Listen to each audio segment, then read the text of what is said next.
was talking to my trainer the other day.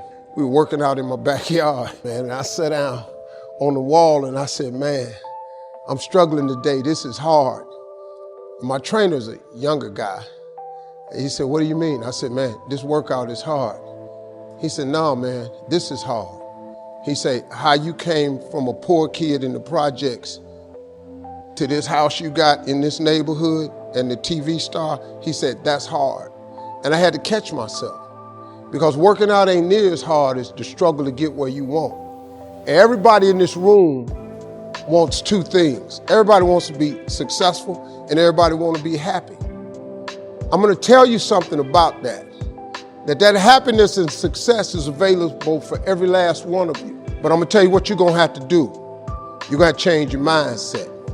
I have failed far more times than I've succeeded. You will never succeed more than you fail. That's not how it works. You know why? Because failure is a wonderful teacher. It's the only way to learn. You have to fail. Failure is a part of the process to becoming successful. I tell people this all the time. Michael Jordan, the greatest basketball player in the world, he took 946 game-winning shots.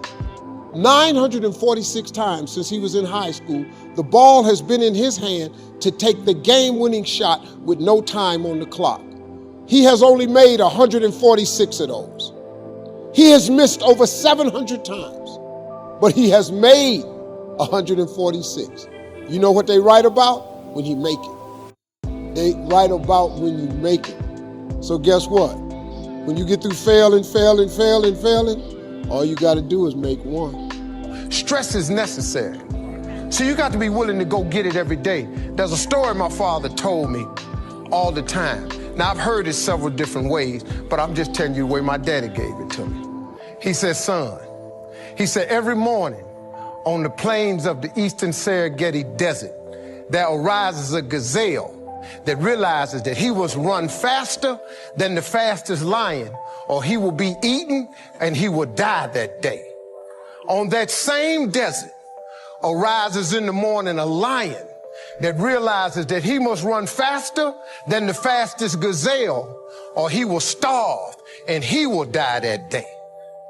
He say, son, the moral of the story is, no matter who you is, when you wake up in the morning, you needs to be running. If you're planning on being successful, you have to change this here. The difference between successful people and non-successful people is right here. It ain't no difference. It ain't none. If you want to be successful, you got to change your mind and you're going to have some faith. I've had in my career probably a total of, I've been to over 200 pitch meetings to pitch ideas in Hollywood. Out of those 200, they have picked 5 of them. 200 meetings, 200 show ideas, they've picked 5 of them. But you know what them 5 was? Hits. In 33 years, 5 ideas got picked. All I need is 5 hits. Y'all don't even know I was in them other meetings. They don't write about it. They just write about my hits. You just need a hit, man. So when you fail, it's a part of the process. Keep going. You're supposed to fail. Shit, who you know that gets it right all the time? That's impossible. You have to fail. Matter of fact, when you fail, be glad about it. Every time you fail, you're one step closer.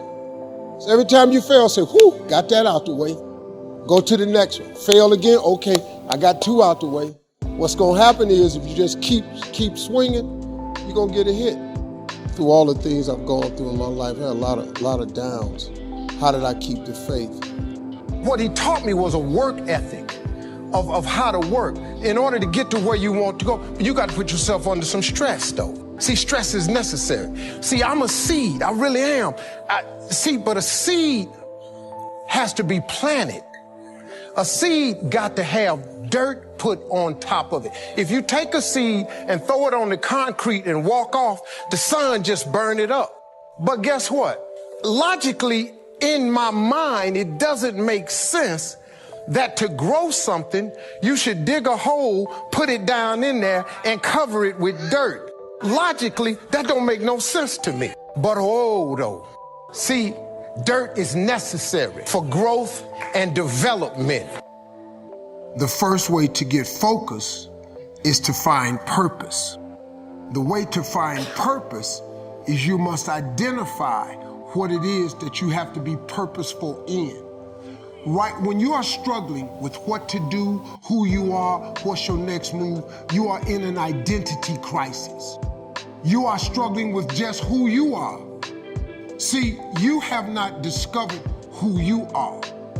You have to discover who you are in order to move you forward.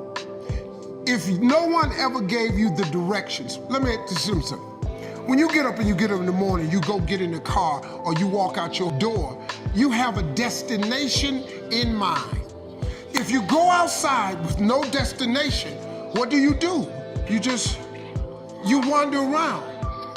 Once you don't have a destination, you are going to wander around. You cannot get in your car without a destination. What do you drive? So you are in an identity crisis, the same thing I was in. So you have to find your purpose. There was a couple of reasons. Number one, I know from living that if you quit whatever you're trying to accomplish, if you quit, whatever you were trying to accomplish can never happen. There's not even a remote possibility. If you quit, there is no chance of it popping back up again, coming back later.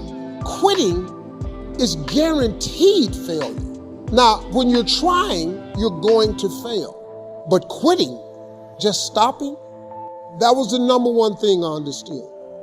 And then number two, you have to make sure that your dreams, your aspirations and goals are so big that not accomplishing them is not an option. If you want to kill a big dream, tell it to a small-minded person. I told everybody at 10 years old I was going to be on TV. I had a little problem when I said that.